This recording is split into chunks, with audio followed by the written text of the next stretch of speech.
শেখ হাসিনার সঙ্গে ভারতের সুসম্পর্ক থাকাকালীন আমরা আপনার প্রতি শেখ হাসিনার অসম্মানজনক আচরণ দেখেছি, কিন্তু আমরা আপনাকে সম্মান জানিয়েছি। ব্যাংককে বিমস্টেক সম্মেলনের ফাঁকে দ্বিপাক্ষিক বৈঠকে প্রধান উপদেষ্টা ডক্টর মোহাম্মদ ইউনূসকে এমনটাই জানিয়েছেন ভারতের প্রধানমন্ত্রী নরেন্দ্র মোদী। ব্যাংককে ইউনূস মোদীর বৈঠকের বিষয় নিয়ে দেয়া এক ফেসবুক পোস্টে এমনটাই জানিয়েছেন প্রধান উপদেষ্টার প্রেস সচিব শফিকুল আলম। প্রথমবারের মতো দুই রাষ্ট্রপ্রধানের মধ্যে হওয়া দ্বিপাক্ষিক বৈঠকে ভারতের প্রধানমন্ত্রী নরেন্দ্র মোদী অধ্যাপক ডক্টর মোহাম্মদ ইউনূসের প্রতি অত্যন্ত শ্রদ্ধাশীল ছিলেন বলেও জানান প্রেস সচিব। সেই সঙ্গে জানান শেখ হাসিনার প্রত্যর্পণ ইস্যু উত্থাপনের সময়ও নেতিবাচক ছিলেন না মোদী, তাই হাসিনাকে ঢাকায় প্রত্যর্পণ করা হবে বলে বিশ্বাস প্রেস সচিবের। সেই সঙ্গে তিনি বিশ্বাস করেন হাসিনার বিচার দেখতে পাবেন তিনি।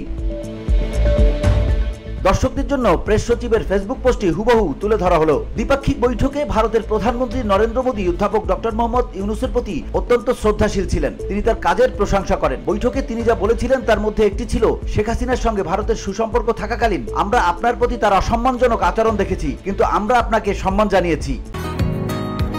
বসুন্ধরা, উত্তরা, বনশ্রী, কুড়িল ও বাড্ডা সহ রাজধানীর বিভিন্ন স্থানে অভিজাত ও অত্যাধুনিক মানের ফ্ল্যাট কেনার এক নির্ভরযোগ্য প্রতিষ্ঠান প্লেজেন্ট প্রপার্টিজ লিমিটেড। তাই আপনার স্বপ্নের আবাসনের জন্য আজই যোগাযোগ করুন।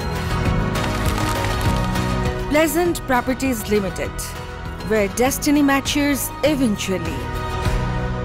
আর যখন অধ্যাপক ডক্টর মোহাম্মদ ইউনূস শেখ হাসিনার প্রত্যর্পণের বিষয়টি উত্থাপন করেন তখন প্রতিক্রিয়া নেতিবাচক ছিল না। আমরা নিশ্চিত যে হাসিনাকে একদিন ঢাকায় প্রত্যর্পণ করা হবে এবং আমরা শতাব্দীর বিচার দেখব। এছাড়া এটা বেশ স্পষ্ট ছিল যে ভারত বাংলাদেশের সঙ্গে তার সম্পর্কের ক্ষেত্রে একটি নতুন দিক নির্দেশনা তৈরি করতে চায়। বৈঠকে ভারতের প্রধানমন্ত্রী অধ্যাপক ইউনূসকে বেশ কয়েকবার বলেছিলেন যে ভারতের সম্পর্ক বাংলাদেশের জনগণের সঙ্গে, কোনো একক দল বা ব্যক্তির সাথে নয়। VOD Bangla news desk.